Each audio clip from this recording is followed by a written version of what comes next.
Buddhism for Today, The Essential Wisdom of the Threefold Lotus Sutra by Nikkyo Niwano. Part 1, The Sutra of Innumerable Meanings, Chapter 3, 10 Merits. This chapter of the sutra details the merits available to living beings, the good deeds they can accomplish, and how they can be of service to society by understanding and putting the teaching of the Sutra of Innumerable Meanings into practice. Natural merits of practice. There are those who claim that religion should not offer incentives and therefore should promise no merits to its practitioners. They contend that people should have faith because to believe is rational, right, or just. I think this is a questionable assertion, however. Wouldn't it be strange if there was no merit from understanding, having deep faith in a principled and virtuous teaching, and putting it into practice? Of course, the degree of merit gained through spiritual practice varies according to our depth of faith, and the pace at which merits actually manifest in our lives also varies from person to person, but it is natural to experience merits from religious practice. As discussed earlier, we can think of the teachings of the Buddha as the universal truth permeating all things in the cosmos, including us human beings and the many facets of our lives. It is no surprise, then, that when we live in accord with this truth, things in our lives go smoothly. There is no miracle, and it's not magic. It is something as simple and obvious as switching a radio or television to the signal coming from a broadcast center, or choosing the cell phone network that is appropriate for your phone. If you tune in precisely to the correct frequency or network, a voice comes through the speakers loud and clear, and a vivid image appears on the screen.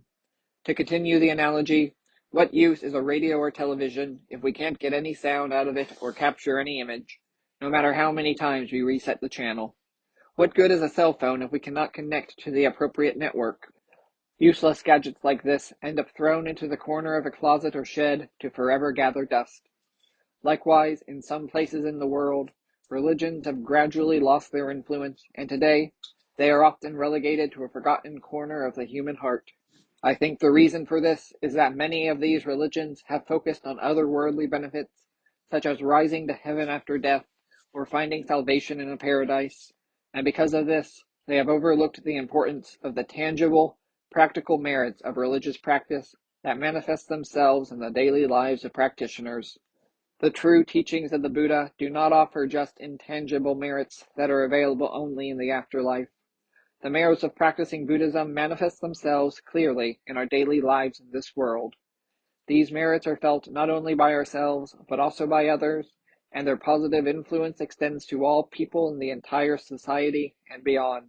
If we accept the superficial understanding or limited expectations prevalent today, we will fail to recognize the merits of practice or take them seriously, and that would be akin to blocking the radiant light of the true teaching of the Buddha with a dark curtain.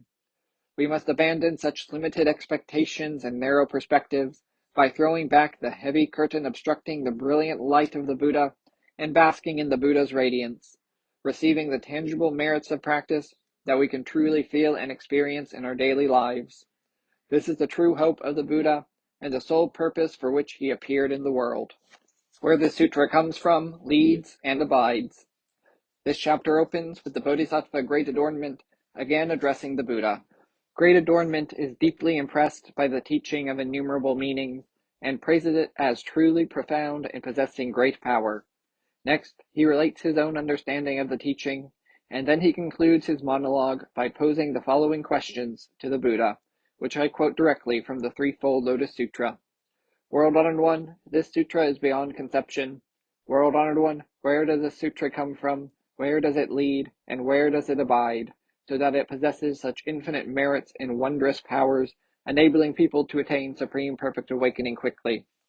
The Buddha responds to Great Adornment's question, telling him, "Good child, this sutra comes from the dwelling place of all Buddhas, leads to all living beings' aspiration for awakening, and abides wherever bodhisattvas are practicing." The Buddha tells Great Adornment something especially important at this time. From the dwelling place of all Buddhas, he means that the sutra emerges naturally from the mind of the Buddha. Here, Shakyamuni is strongly emphasizing that this Mahayana teaching of innumerable meanings is an extremely profound truth that naturally, inevitably, and out of necessity emerges from the mind of the Buddha because of his compassion. The destination toward which this teaching aims is none other than its purpose. leading all beings to aspire to awakening. Aspiration for awakening means having the motivation to work toward attaining the awakening of the Buddha. Furthermore, this teaching takes root within the practice of bodhisattvas, which is a way of saying the home where this teaching takes up residence is the various wholesome practices that lead to the awakening of the Buddha. For these reasons, the Buddha tells the assembly that the great merit of the teaching of innumerable meanings is that anyone who strives to cultivate practice by following this teaching can attain the awakening of the Buddha. The Buddha next explains the 10 unimaginably powerful merits of this sutra in considerable depth. The first of these 10 sets of merits is the most fundamental, so we will pay especially close attention to what is called the first unimaginably powerful merit of this sutra. The benefits of the first unimaginably powerful merit. The Buddha begins by teaching the assembly the first unimaginably powerful merit of this sutra. My good children, first of all, this sutra has the following merits. To begin with, there are people who have not yet aspired to awakening, who are still not entirely focused on attaining the enlightenment of a Buddha, despite studying the teachings of Mahayana Buddhism. This sutra leads these living beings to develop the aspiration for awakening, which is the frame of mind that is highly motivated to attain the enlightenment of the Buddha. The 4 infinitely virtuous minds. The Buddha continues, next, this sutra makes people who lack kindness aspire to compassion. It leads living beings who are not yet willing to work for the happiness of others to awaken the mind of compassion, filling them with an empathy that desires happiness for all living beings. Furthermore, this sutra makes people who enjoy harming others aspire to great mercy. It leads living beings who enjoy making others suffer or killing living things to develop a sense of sympathy and commiseration for all forms of life. This doesn't just mean to refrain from causing suffering or taking life, but includes its very opposite, to develop a mind of great mercy, the desire to liberate all beings who are suffering. Moreover, this sutra leads people who are envious to rejoice for others. Some living beings are inclined to hate and be jealous of those who outshine them or are more accomplished. If such living beings read this sutra and their depth of understanding inspires wholehearted gratitude for the teachings of the Buddha, they will come to see that they and those whose talent and achievements surpass them are equal beings in the compassionate eyes of the Buddha. In the place of hate and envy, their hearts will be filled with nothing but rejoicing for others, because they will have the ambition to perfect themselves to become like the Buddha. As a result, their feelings of jealousy will fade away. This sutra also leads people who have attachments to aspire to non-attachment. Living beings are naturally passionate about all that belongs to them, including their wealth, position, fame, family, and so on. But if they develop attachments, a desire that binds them to these things, their hearts will harden with aversions, creating all kinds of worries and distress that prevent them from enjoying all they have obtained in this life. Conversely, living beings can lead satisfying family lives, use their wealth and property in meaningful ways, and manifest their fullest potential if, instead of clinging, they become completely free and unencumbered through developing a non-attached state of mind that allows them to let go of things whenever necessary. The 6 paramitas. The Buddha next explains, this sutra also makes people who are miserly aspire to generosity. Miserly people are consumed by stinginess, which is the unwillingness to share things they own, and they are dominated by greed, coveting what others own. If, through this sutra, miserly living beings realize the Buddha's mind, which is motivated only for the sake of all living beings, they will naturally develop feelings of generosity within their hearts. They will become generous with all people, donating their material and non-material wealth, and devote themselves to the service of others. Next, this sutra makes people who are arrogant aspire to keeping the precepts. There are living beings who are arrogant, feel superior to others, are convinced of their own awakening, and are confident that their conduct is flawless. If such people read this sutra and recognize the Buddha as the ideal of human perfection, they will clearly see the flaws of their own thinking and conduct. Awareness of their own faults will naturally kindle an ambition to firmly keep the precepts, to adhere to all the various ethical guidelines taught by the Buddha. Furthermore, this sutra makes people who are angry aspire to forbearance. If, through reading this sutra, living beings who have the tendency to lose their temper take the compassionate mind of the Buddha and make it their own, no matter what other people say or do to them, they will no longer become angry or feel resentment and bitterness towards those people. Instead, these living beings will experience feelings of empathy and compassion for people who slight them in word and deed, and will have a desire to help those who hurt them to mend their ways. This is the mind of forbearance, which is able to bear the unbearable and tolerate the intolerable. This sutra makes people who are lazy aspire to diligence. Laziness is the inability to stick to the proper path that one should take in life. Diligence is the opposite of slacking off and losing oneself in frivolous diversions. The world moves and functions harmoniously as it naturally should, when all living things live according to the way of life that is right for them. The Buddhist maxim called the Precepts of the Seven Buddhas of the Past tells living beings to refrain from performing all that is unwholesome, practice all that is wholesome, and incessantly endeavor to purify their minds. Reading this sutra leads people to understand the meaning of this precept by realizing that performing all that is wholesome is none other than aspiring to diligence. Diligence is the knowledge that we must persevere on the paths that are right for us. This sutra makes people who are distracted aspire to meditation. The changing state of the world causes distraction, repeatedly disturbing the composure of living beings' minds, making them anxious for a time before finally allowing them to calm down again. But if through this sutra living beings who continually experience this emotional roller coaster understand the Buddha's words that behind all the changing phenomena of the world is an unchanging ironclad truth, they will remain calm and composed. This is meditation, a secure and unshakable state of mind. Next, this sutra makes people who are ignorant aspire to wisdom.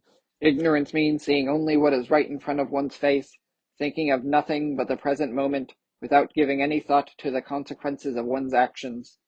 It is the failure to see cause and effect. For this reason, one is always driven by the concerns of the moment, reacting impulsively in anger or being troubled by worry. If living beings learn the teachings of the Mahayana through this sutra, however, and the Buddha wisdom begins functioning in their minds, then they will come to understand cause and effect and become aware of the future course and past causes of their actions. They will no longer be irritated by changing circumstances, their heads will be clear, and their hearts will become tranquil. The 6 minds of Bodhisattvas. The Buddha tells the assembly, this sutra can also make people who do not think of liberating others aspire to liberate them. Those who have not yet developed the ambition to come to the aid of others realize, through this sutra, that they exist interdependently in this world through their interconnectedness with other people, and that their own liberation is inseparable from the liberation of others. When people understand these truths, the aspiration to liberate others naturally develops within their minds. This sutra also makes people who commit the 10 evils aspire to the 10 virtues. When living beings who perform the 10 evils truly acquire the teaching of the Mahayana through this sutra, they gradually cease these 10 unwholesome physical and mental actions. The 10 evils are killing, stealing, improper sexual conduct, lying, speaking frivolously, that is, deceptive flattery, speaking ill of others, speaking with a double tongue, or sowing discord among people, greed or coveting, anger, and ignorance, sometimes described as holding false views. Furthermore, this sutra makes people who are drawn to what is conditioned aspire to what is unconditioned. Living beings are strongly inclined to condition their views of things. They mentally construct the world with themselves at its center and read their own perspective into the perception of all things. But if their minds become like that of the Buddha, which perceives living beings impartially because it discerns the one truth behind everything, they will aspire to the unconditioned. This is an unbiased state of mind that sees the true reality of things and seeks the permanent happiness of supreme perfect awakening instead of the transient or conditioned things of the world. This sutra makes people who are regressing aspire to non-regressing. If living beings who are prone to retreat by giving ground on the path of faith understand the true teaching of the Mahayana through this sutra, they will develop the unrelenting courage to aspire to non-regressing. They will become determined to persevere in practice with the goal of becoming a Buddha, never retreating even a single step. This aspiration arises naturally because to realize the great vehicle through this sutra is to see a shining path open up before one's very eyes, a vista that unfailingly inspires one onward. Moreover, this sutra leads living beings who commit defiled acts, various thoughts and actions rooted in delusion, to experience the aspiration for non-defilement. That is, to free themselves from their delusion. Finally, this sutra leads those who are heavily burdened with many delusions to develop the aspiration to completely extinguish them. After finishing this detailed explanation, the Buddha says to the assembly, "Good children, this is called the first unimaginably powerful merit of this sutra." These words bring the first of the 10 levels of unimaginably powerful merits to a close. Although the Buddha teaches 10 levels of merits in total, those included in this first level alone are tremendous. We should not be overwhelmed by the magnitude of what is written here, thinking that all these practices of merit are beyond our reach. All of these merits are facets of the same supreme perfect awakening of the Buddha, and for this reason, each one contains within itself all the others. Consequently, if we living today can realize even one of these merits, that achievement would naturally entail the spontaneous accomplishment of the other remaining merits. The key is to earnestly study and cultivate even just one of these merits that the Buddha explains. The second to fourth merits. The Buddha continues his exposition of the remaining levels of merit, next teaching the second unimaginably powerful merit. He tells us that if people can properly understand the Sutra of Innumerable Meanings, even one section, one verse, or one phrase, they will have mastered an unlimited number of teachings, because one section, one verse, or one phrase of this sutra is so profound that it contains an inconceivable number of teachings. The Buddha uses a metaphor to describe how people can understand all teachings through this sutra. From a single seed come many plants and seeds, 100, 1,000, or 10,000 more, and from each of these, in turn, another 100, 1,000, or 10,000 more are also born, multiplying on and on to infinity. In this way, if people understand the one Dharma, the ultimate truth that gives rise to all things in existence, they will comprehend the meaning of all teachings. The Buddha thus summarizes the second unimaginably powerful merit of this sutra. The main point of the third unimaginably powerful merit is as follows. If people understand all meanings by hearing this sutra, then, as discussed before, the delusions that still remain deep in their minds will no longer confuse them. It will be as if none of their delusions remain. No more will they be unnerved by birth and death, whether it is the perpetual repetition of birth and death, or the confounding experience of never-ending change in the world around us. Instead, living beings will call forth the ambition to liberate all beings and find the courage to overcome any difficulty. Those who hear this sutra are like a ferryman who is in no condition to row the boat himself because of an illness. If the ferryman allows others to row the boat in his place, however, all the passengers can reach the other shore, for the boat itself is a fine, sturdy ship, fully equipped for ferrying others.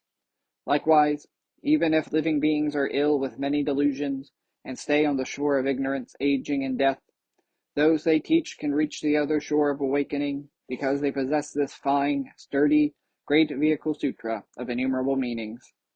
The fourth unimaginably powerful merit continues in the same manner as above.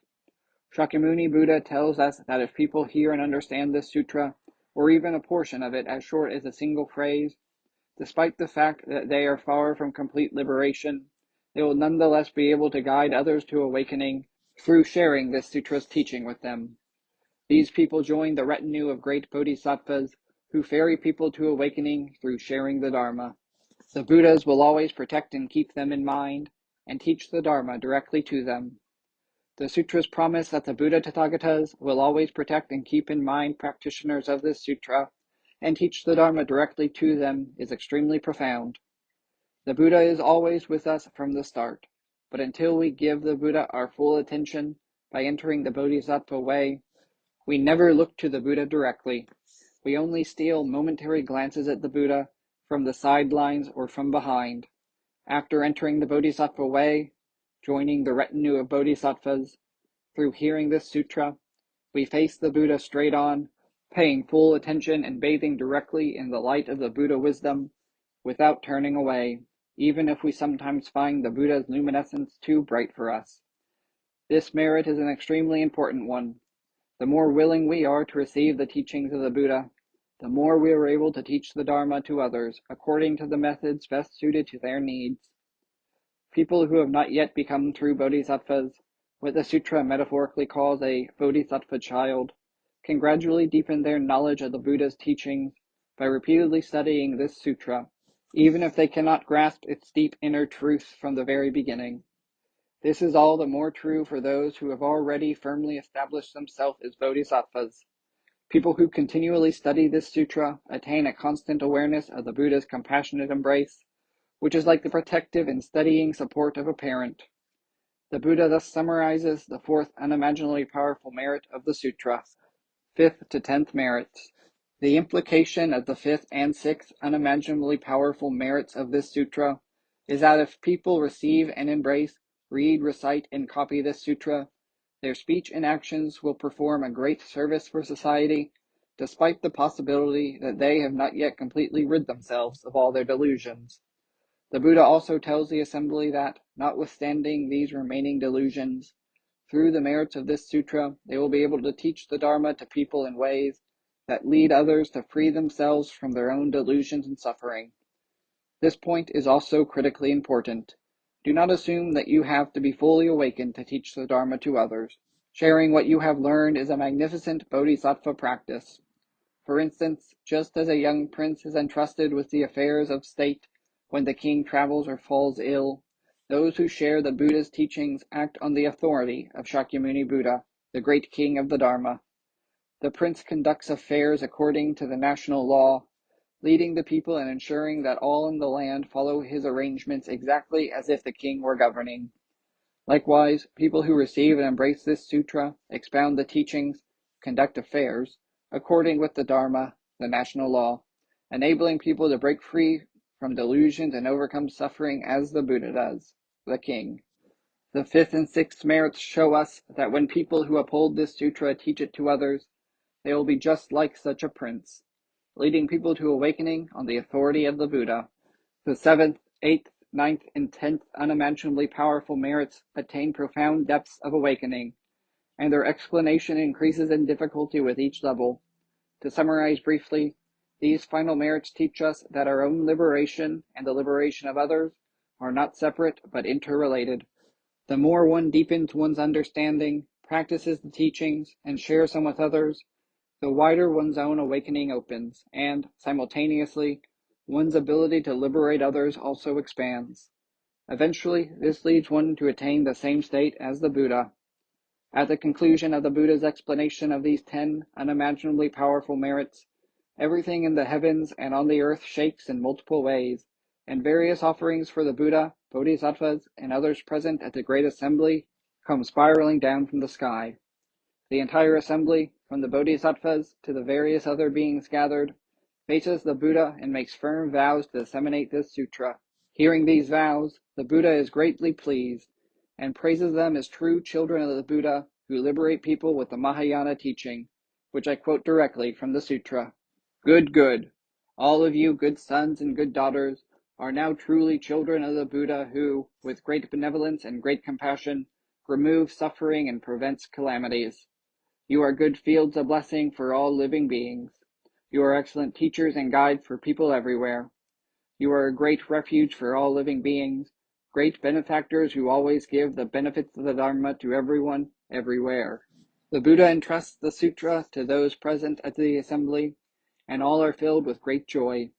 Each takes to heart the teaching they have received and withdraws. Summary of the Sutra of Innumerable Meanings. We have come to the end of the Sutra of Innumerable Meanings. This is a good opportunity to summarize the main points of the sutra. All dharmas, meaning all things that exist, arise from the one dharma. This one dharma is called the state of having no attributes, that is to say, the ultimate reality of all things. All things in existence, including human beings, appear in various states of infinite variety, arising, stabilizing, changing, and extinguishing. This limitless diversity and continuous change confuses our minds, and we experience suffering and delusion as a result. When our eyes are not deceived by this veneer of variation and change, we are able to see through the superficial to perceive the basic nature of all phenomena, the true form of things that transcends distinctions and maintains a perpetual, unchanging state of harmony. Then, even as we live our everyday lives in society, we can attain a state of mind that is completely free, unconstrained by anything in the world around us. The Sutra of Innumerable Meanings does not tell us exactly what this ultimate reality of all things is, or how we can learn to see it. But, as I mentioned above, The Lotus Sutra will provide the answers to these questions.